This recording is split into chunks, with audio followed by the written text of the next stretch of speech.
নমস্কার, আমি মিষ্টি। মিষ্টির গৃহকোণে আপনাদের সবাইকে স্বাগত।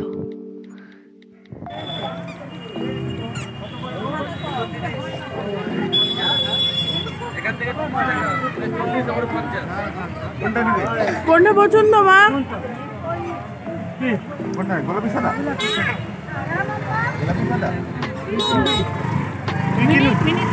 আমার দরকার নেই, মার পছন্দ হয়েছে মা কিনে। গোলাপি সাদা গোলাপি সাদা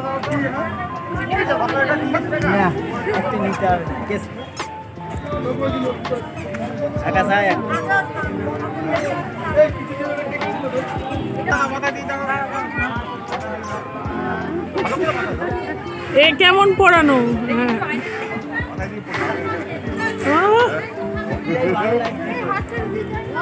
আমরা এসেছি বাঁশবেড়িয়ার হংসেশ্বরী মন্দিরে।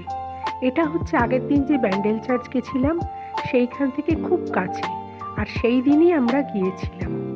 ওইখানে দেখেছিলাম ব্যান্ডেল চার্চে মাথার এরকম এই যে ফ্লাওয়ার বিক্রি হচ্ছে, জানেন তো। আমার খুব ইচ্ছে ছিল ওইখান থেকে কেনার, কিন্তু মেয়ে বলল এখানে এত ভিড়, চলো তোমাকে হংসেশ্বরী মন্দির থেকে কিনে দেবো। তাই এইসব কিনে মাথায় দিয়েছি। কিরকম লাগছে আমায় জানাবেন। এবার যাচ্ছি আমরা হংসেশ্বরী মন্দির একটু দেখতে। বাঁ পাশে এই যে হলুদ বাড়িটা দেখছেন, এটা হচ্ছে নতুন রাজবাড়ি, মানে বাঁশবেড়িয়ার নতুন রাজবাড়ি। আর এই আমরা উঠেছি হংসেশ্বরী মন্দিরের চাতালে। এখানেও লোক আছে, আর ব্যান্ডেল চার্চ থেকে না হংসেশ্বরী মন্দির কিন্তু খুব কাছে। আপনার টোটোতে আমরা এলাম, মিনিট 20-25 লাগলো। অন্য সব জায়গায় তো দেখেছেন মন্দির চত্বর, চার্চ চত্বরে ভেতরে ঢুকতেই দেয় না, মানে ক্যামেরা করতেই দেয় না, কিন্তু হংসেশ্বরী মন্দিরে কিন্তু ক্যামেরা করতে দেয়। এই দেখুন, এই আমরা ঢুকেছি এখানে, সামনেই দেখুন মা হংসেশ্বরীর মূর্তি। দেখেছেন কি সুন্দর মূর্তি।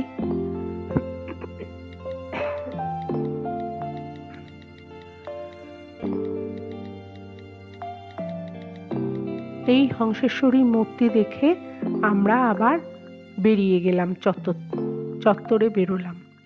এই দেখুন চত্বরটা দেখুন, এই যে একটা বাঁদিকে পোড়ো পোড়ো বাড়ি দেখতে পাচ্ছেন, এইটা হচ্ছে বাঁশবেড়িয়ার পুরনো রাজবাড়ি। আর চারদিক ঘিরে কিন্তু মন্দিরের চারদিক ঘিরে রয়েছে সুন্দর বাগান, এবং খুব সযত্নেই সেটা করা হয়েছে। এইখানে হচ্ছে সব ফটো সেশনের জায়গা। আর এই মন্দিরটা দেখুন, এই মন্দিরটা পোড়ামাটির মন্দির। এটা হচ্ছে অনন্ত বাসুদেব মন্দির। এটা করেছিলেন তৎকালীন বাঁশবেড়িয়ার রাজা নৃসিংহদেব, যিনি এই বাঁশবেড়িয়ার এই হংসেশ্বরী মন্দির তার মান নাম অনুসারে শুরু করেছিলেন, কিন্তু শেষটা করে যেতে পারেননি। শেষটা করেছিলেন তার ছোট রানী শঙ্করী। আর এই অনন্ত বাসুদেব মন্দিরটা খুবই সুন্দর, এর গায়ের কারুকাজও খুব সুন্দর, কিন্তু এখন এটা বর্তমানে আন্ডার কনস্ট্রাকশন, মানে অনেক দিনের পুরনো তো। আচ্ছা, তলায় দেখুন আমার নাতি আর তার বাবা খেলে বেড়াচ্ছে। আমরা গেলাম একটু মন্দির প্রদক্ষিণ করতে। মন্দিরের চারপাশটা দেখুন, সুন্দর বাগান, খুবই সুন্দর বাগান। এইখানে সব ফটো সেশন হচ্ছে। আমরাও খুব ক্লান্ত, এবার বাড়ি যাব। চলুন লঞ্চ ঘাটের দিকে যাওয়া যাক। এখন পিঠে পাটার সময়, খুব সবাই পিঠে করছে, তো আমি ভাবলাম আপনাদের সঙ্গে একটা আমি পিঠে শেয়ার করি। সেটা হচ্ছে ভাজা পিঠে। এইটা হচ্ছে একটা নারকেল আর 250 গ্রাম খেজুর গুড় দিয়ে আমি একটা পাক করে একটা পুর করে নিয়েছি। এবার দেখুন কড়াই দিলাম 250 গ্রাম মুগ ডাল। আজ হবে ভাজা পুলি। এই যে মুগ ডালটা ভালো করে শুকনো ভেজে ধুয়ে তারপরে একটু জল দিয়ে সেদ্ধ হতে দিয়েছি। সঙ্গে দিলাম 250 গ্রাম টুকরো করে কাটা রাঙালু দিয়ে এবার চাপা দিয়ে দেবো। জলটা এমনই দেবো যে পুরোটাই টেনে নেবে এবং এক্সট্রা কিছু হবে না। এবার দেখুন ডাল আর রাঙালু দুজনেই সেদ্ধ হয়ে গেছে। এবার আমি ভালো করে এটাকে ঘেঁটে দেবো। একটা ডালের ওই কাঠি দিয়ে, ডালের কাঁটা আর কি, ওই দিয়ে ভালো করে মুগ ডাল আর রাঙালুটা ভালো করে ঘুঁটে দিয়েছি। এবার এতে দেবো 250 গ্রাম পাটালি গুড়। যদি এমনি খেজুর গুড় পান সেটাও দিতে পারেন, কিন্তু পাটালিটা দেওয়াই শ্রেয়, কেননা খেজুর গুড় দিলে একটু বেশি জল জল হয়ে যায়। পাটালিটা আস্তে আস্তে গরমে গলতে থাকবে, গলে এদের সঙ্গে মিশে একটা তরল পদার্থে পরিণত হবে। মানে খুব তরল নয়, তাহলেও একটু মানে থাসাটা একটুখানি নরম হবে। এরপরে দিতে হবে, যখন গুড়টা একদম সম্পূর্ণ মিশে যাবে তখন দিতে হবে চালের গুঁড়ো। এখানে আমার চালের গুঁড়ো লেগেছে 2.5 থেকে 3 কাপ মতো লাগবে। যদি মনে হয় আরেকটু দিতে হবে তো তাই দেবেন। এবার চালের গুঁড়ো দিয়ে যেই মুহূর্তে আপনি এটাকে ঘাঁটবেন সেই মুহূর্তে মিশ্রণটা আস্তে আস্তে শক্ত হয়ে যাবে। মিশ্রণটা শক্ত হয়ে গিয়ে বেশ মাখার মতো অবস্থায় চলে আসবে।